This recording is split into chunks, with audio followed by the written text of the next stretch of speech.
बहुत समय पहले की बात है। उशिंग नाम के एक राज्य में एक राजा राज किया करता था। उस राजा का नाम था शिवी।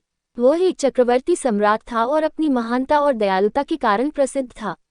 उसकी दया के बारे में ऐसा कहा जाता था कि उसके दरबार से कोई भी खाली हाथ नहीं लौटता था। वो हर किसी की मदद के लिए हमेशा तैयार रहता, भले ही उसके लिए किसी भी तरह का बलिदान क्यों न देना पड़े। यही कारण था कि उसकी दयालुता के चर्चे पृथ्वीलोक से आगे बढ़कर स्वर्ग तक भी पहुंच गए। जब इस बात का पता देवों के राजा इंद्र को चला, तो उन्होंने मन बनाया कि वह राजा शिवी की परीक्षा स्वयं लेंगे और सुनिश्चित करेंगे कि क्या वाकई में राजा शिवी इतने ही दयालु हैं या यह उनका महज एक ढोंग है। ये तय करने के लिए उन्होंने एक योजना बनाई और अग्निदेव को भी अपने साथ योजना में शामिल होने का निवेदन किया। राजा इंद्र की बात पर अग्निदेव भी राजा शिवी की परीक्षा लेने के लिए तैयार हो गए। फिर क्या था, राजा इंद्र ने एक बाज का रूप धारण किया और अग्निदेव ने एक कबूतर का। दोनों राजा शिवी के दरबार की ओर चल दिए। अग्निदेव कबूतर के रूप में आगे गए और इंद्र बाज के रूप में इस प्रकार उनके पीछे चले कि मानो एक बाज कबूतर का शिकार करने के लिए उसके पीछे उड़ रहा हो। थोड़ी ही देर में अग्निदेव कबूतर के रूप में राजा शिवी के दरबार में पहुंचे और राजा शिवी की जांघ पर बैठ गए। उन्होंने राजा से कहा कि एक बाज उसका शिकार करने के लिए पीछे आ रहा है, वह उसकी जान बचा लें। कबूतर की यह बात सुनकर राजा ने कहा, बिल्कुल भी चिंता न करो, मेरे होते हुए वह बाज तुम्हारा कुछ भी बिगाड़ नहीं पाएगा। मैं तुम्हारी रक्षा करने का वचन देता हूँ। राजा के वचन देते ही बाज के रूप में इंद्रदेव भी शिवी के दरबार में पहुंच गए। उन्होंने राजा शिवी से कहा कि वह कबूतर मेरा शिकार है, उसे मारकर वह अपनी और अपने बच्चों की भूख मिटाएगा। बाज की बात पर राजा ने कहा, मैंने इस कबूतर को वचन दिया है कि मैं इसके प्राणों की रक्षा करूंगा, इसलिए मैं इसे तुम्हें नहीं दे सकता।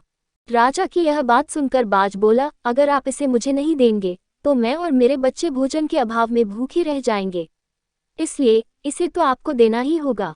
बाज की यह बात सुन राजा शिवी थोड़ी देर सोच में पड़ गए और कुछ विचार करने लगे।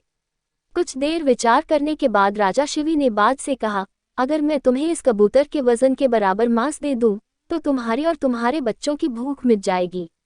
ऐसे में इस कबूतर के प्राण भी बच जाएंगे और मेरा वचन भी बना रहेगा। राजा की इस बात पर बाज के रूप में आए इंद्रदेव राजी हो गए, लेकिन उन्होंने राजा के सामने एक शर्त रख दी। बाज ने कहा, महाराज मैं तैयार हूँ, लेकिन आपको कबूतर के वजन का मांस अपने शरीर से देना होगा। बाज की यह बात सुनकर राजा ने सोचा कि कबूतर का वजन कितना होगा। अगर मैं अपने शरीर से ही इसके वजन के बराबर मांस दे देता हूँ तो इस कबूतर की जान बच जाएगी। ये सोचकर राजा ने अपने एक दरबारी को एक तराजू लाने का आदेश दिया। दरबार में तराजू लाया गया। राजा ने तराजू के एक पलड़े पर कबूतर को रखा और एक चाकू से अपनी जांघ से एक टुकड़ा काटकर तराजू के दूसरे पलड़े पर रख दिया, लेकिन तराजू तनिक भी नहीं हिला। ये देखकर राजा ने एक और टुकड़ा काटकर तराजू पर रखा। उसके बाद भी मांस का टुकड़ा कबूतर के वजन से काफी कम था। उन्होंने धीरे धीरे कर अपने आधे शरीर के मांस को निकाल कर तराजू पर रख दिया। उसके बाद भी मांस का वजन कबूतर के वजन से कम ही रहा। ये देखकर राजा शिवी बहुत निराश हुए। उन्होंने निश्चय किया कि अब कुछ भी हो जाए वह अपने वचन का मान रखते हुए कबूतर को बचाएंगे। ये सोचकर वह खुद ही तराजू के पलड़े पर बैठ गए और तराजू पर कबूतर का पलड़ा ऊपर आ गया। राजा ने बाज से कहा, तुम मेरे पूरे शरीर का मांस ले लो और कबूतर को छोड़ दो। ये सुनकर इंद्रदेव को राजा पर दया आ गई। इंद्र और अग्निदेव अपने असली रूप में आए और कहा, राजा शिवी हम आपकी परीक्षा लेने आए थे और आप इस परीक्षा में सफल रहे। आप वाकई में बहुत ही दयालु और परोपकारी हैं। इस पृथ्वी पर आपकी बराबरी दूसरा और कोई नहीं कर सकता। इतना कहते हुए दोनों देव वहां से गायब हो गए।